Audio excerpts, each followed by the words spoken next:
Hello and welcome to Chapter 20.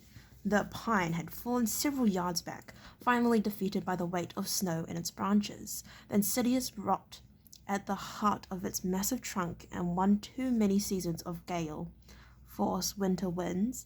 Even in death, however, its neighbors had tried to support it, keeping it from the ignominy of the ground, holding it in the grip of their tangled branches so that it lay at an angle of 30 degrees to the horizontal, seemingly supported between heaven and earth by its closely packed fellows.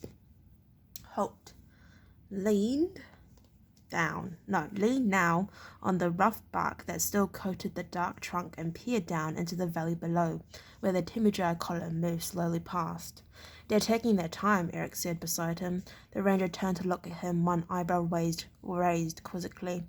"They're in no hurry," he replied. "It's going to take them some time to get their wagons and supply train through the passes. Their horses don't like confined spaces. They're used to the open plains of the steppes." The cavalry army continued its slow advance. There seemed little order to their march, Holt thought, frowning. There was no outriders, no patrols screening the flanks of the mob of men, horses, and wagons as they made their way towards Helsham, 90 kilometers to the north. Holt, Eric, and a small party of Canadians had come southeast, moving over the mountains, along steep, narrow paths where the Timijai cavalry found it more difficult to move, to scout the invaders' progress. Now, as he watched them, a thought struck him. "Mind you, we could make sure they moved a little slower," he said softly. Eric shrugged impatiently at the idea. "Why bother?" he asked bluntly. "The sooner we come to grips with them, the sooner we settle this. The longer they take, the more time we have to prepare," Holt told him. "Besides, it bothers me to see them just ambling along, taking no precautions, riding in on orders. It's too damned arrogant." "I thought you said they were smart," the Canadians queried, and it was Holt's turn to shrug. "Maybe it's because they expect you to simply come at them head-on when they finally reach Helsham," he suggested. The Canadian war leader considered the thought, looking a little offended by it. "Don't they give us any credit for strategy?" Holt tried to hide a grin. "How would you plan to fight them?"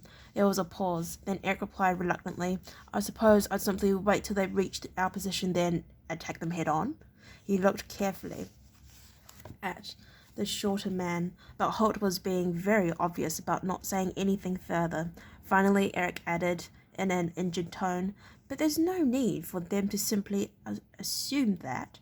"Exactly," Holt replied. "So perhaps we should give them something to think about, something to put them a little off balance, and maybe put a little doubt in their minds." Is that good strategy?" Eric asked, and the ranger grinned at him. "It's good therapy for us," he replied. "And besides, an enemy with the worm of doubt working away at its mind is less likely to make bold and unexpected moves. The more we can dissuade them from doing the unexpected, the better it will be for us."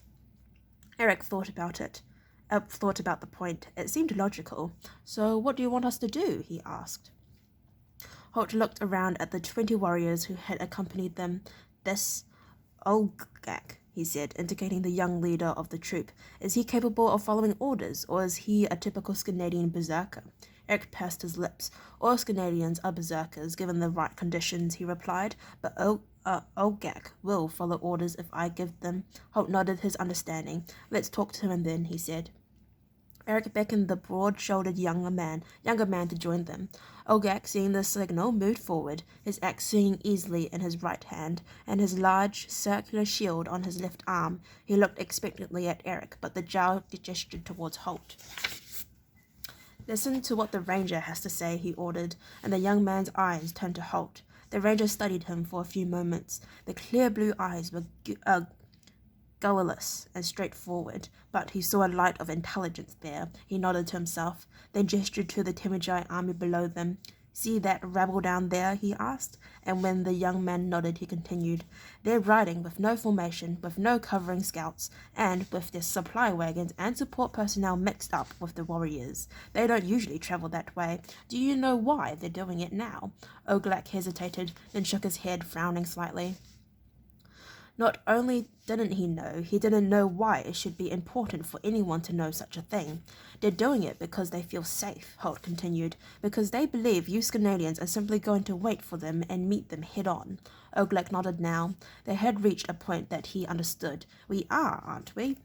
Holt exchanged a glance with Eric. The Jarl shrugged. Canadians took a simple view of things. Well, yes, you are, Holt admitted, eventually, but for now it might be nice to make them a little less comfortable, mightn't it?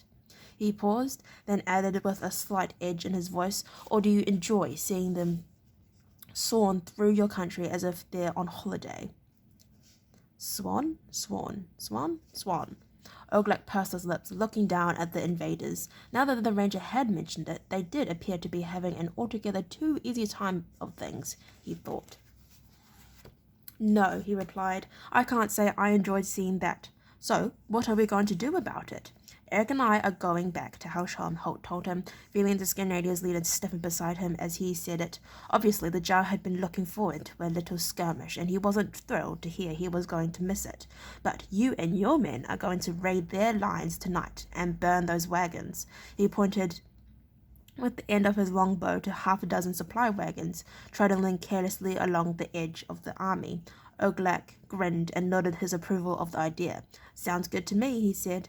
Holt reached out and laid a firm grip on his muscular forearm, compelling the young man to meet his steady gaze. But listen to me, Oakleaf, he said intensely. You are going to hit and run. Don't get tangled up in an extended fight, understand? The young Canadian was less pleased with that command.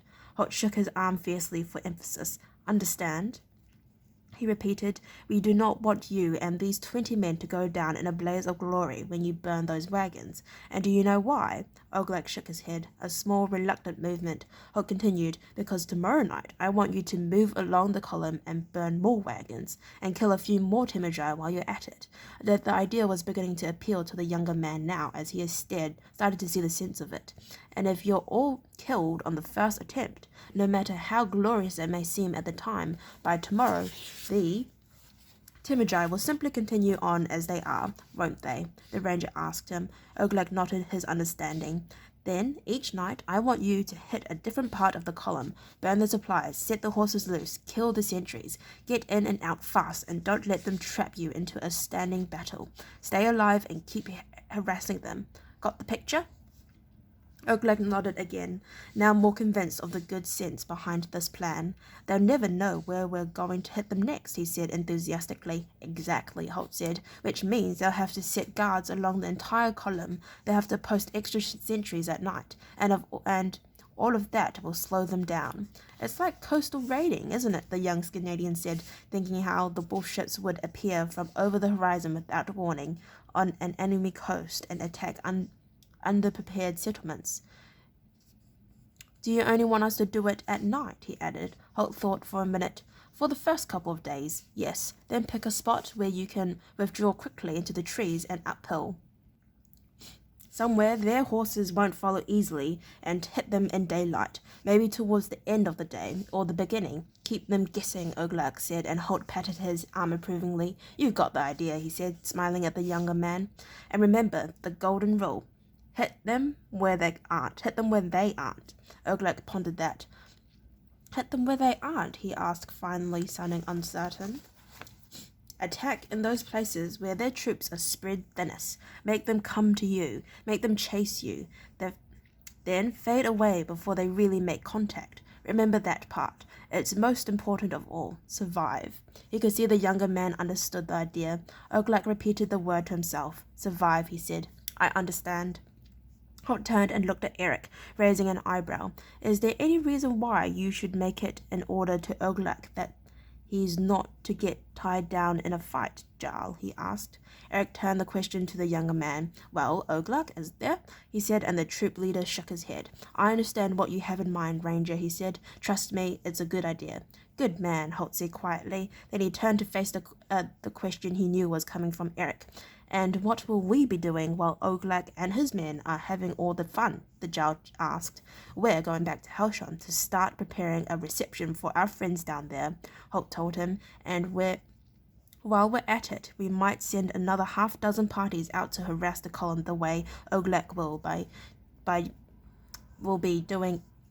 be doing. Everything we can do to slow them down will help us. Eric shuffled his feet in the snow. He looked, Holt thought, remarkably like a child who had been told he must hand over his favourite toy. You could do that, he said finally. Maybe I should stay and give Oakleaf and his men a hand. But Holt shook his head, the ghost of a smile touching the corners of his mouth.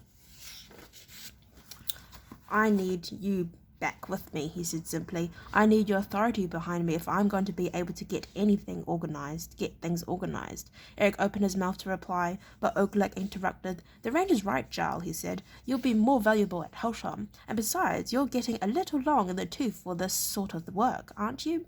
Eric's eyes widened with anger, and he started to say something. Then he noticed that Oakleaf was grinning broadly and realized that the younger man was joking. He shook his head warningly, glancing at his own broadaxe. One of these days I might just show you how long in the tooth I am, he said meaningfully. Oakleaf's grin widened. Holt regarded the two of them for a moment. Then, slinging his longbow over his right shoulder, he turned and led the way back to where Albert was tethered, along with the pony that Eric had reluctantly ridden when they came on the scouting expedition. He gathered Albert's reins in one hand and turned back to the troop leader. I'm sure you do a good job, Oakleaf, he said. Then, glancing sidelong at the still indignant Jarl, he added quietly, You're obviously a very brave young man. Lol, that's funny. Okay, I'd like to thank you for listening to read up to chapter 20. If you'd like to listen to me read chapter 21, then please stay posted and hopefully I'll see you next time. Bye-bye.